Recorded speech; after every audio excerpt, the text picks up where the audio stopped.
Hello Philippines and hello SK World. Oha, parang pang PBB lang ang peg mga besh.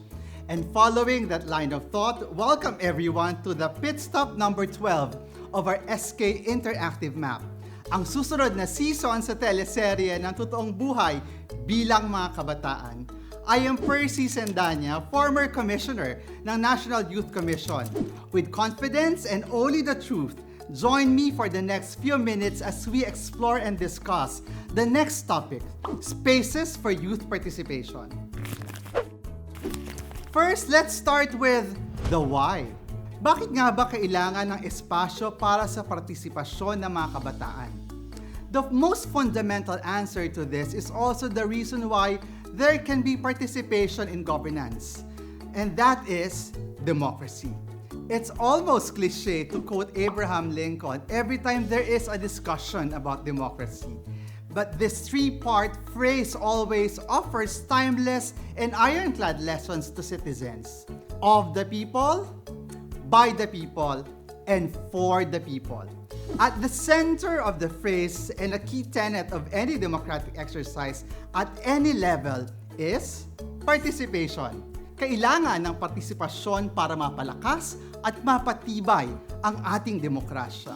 Of course, may mga praktikal na dahilan rin, as you might have realized from the previous pit stops, like ensuring that the plans and programs for the youth in the barangay are responsive and effective, to holding the SK officers accountable to their sworn duties as public servants, including the prudent use of the SK funds. But we will not go any further from that. Bottom line, youth participation is key to a well-functioning democracy. At this point, in the context of SK, how exactly can the youth like you participate and make their voices heard? 3 key spaces to keep in mind. Number 1, the Katipunan ng Kabataan or KK at the barangay level. This is the most basic way by which youth can take part in local governance and influence any decision that can affect them. With members being practically all individuals aged 15 to 30 in a certain barangay, the KK is a space ideal for enabling the most inclusive processes for decision-making and policy-making with the youth in grassroots communities. Most important of these processes involve the formulation and implementation of the Comprehensive Barangay Youth Development Plan or CBYDP and its yearly counterpart document, the Annual Barangay Youth Investment Plan or ABYIP. However, much of those processes may only be accessible if the SK so decides to engage the KK. Alam naman natin na may pagkakataon na minimum lang din ang pinapatawag ng ilang mga SK sa KK, mostly in compliance with the law. Kapag gano'n naman, at tingin ninyo na mas challenging makilahok bilang individual, mag-organisa at bumuo kayo ng grupo o organisasyon sa inyong barangay. When your youth organization is already established, have it accredited in your barangay for recognition.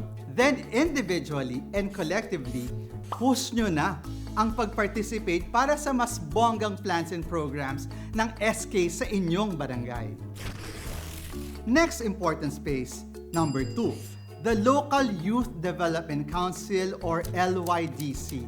And here mga kapatid, the LYDC differs depending on the local government level, as you learned in a previous pit stop. The Municipal Youth Development Council or MYDC for municipalities, the City Youth Development Council or CYDC for cities, and the Provincial Youth Development Council or PYDC for the province. So pwede kung saan kayo nakatira, may MYDC o CYDC kayong pwedeng malahukan. Pero sa kabuuan, pwera lang sa NCR, lahat ay may PYDC na maaaring espasyong maimpluwensyahan. Nonetheless, at this level, it is important to note that participation is mostly realized through representation and further through membership in a local youth organization. This quickly brings us back to the point I made just a while back. best to organize and form a duly accredited group in your barangay. Kung mayroon naman na, then well and good. Simple lang mga besh. Although as individuals, nothing stops you from making your voice heard in your MYDC, CYDC, or PYDC.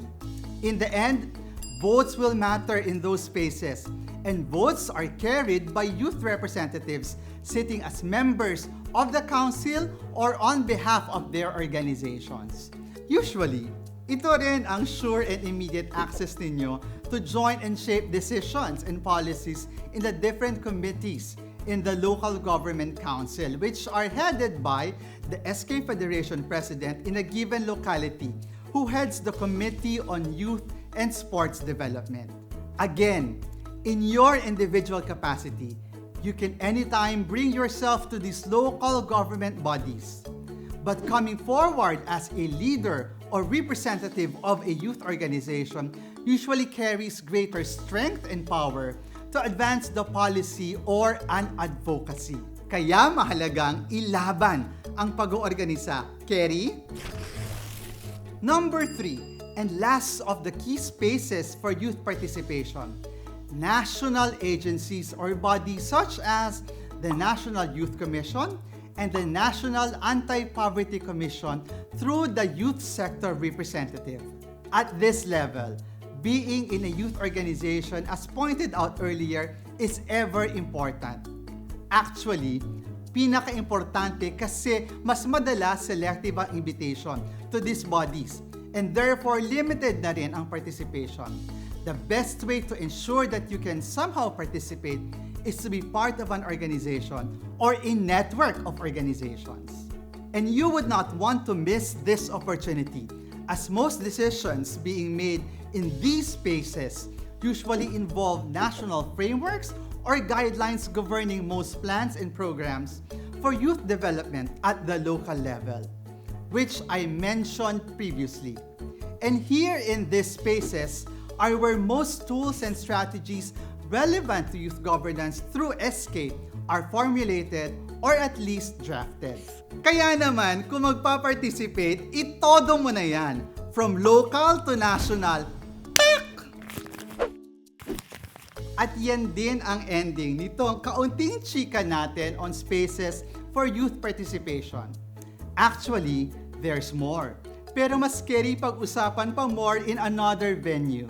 If you feel like more discussions or support on this topic will help you, please contact the Center for Youth Advocacy and Networking through the email shown on the screen. I am once again Percy Sendanya, former Commissioner ng National Youth Commission, giving you bonggang wishes for more active participation in things that matter to you and to our country. And also to the world or the universe rather, char! Salamat po at mag-ingat tayong lahat.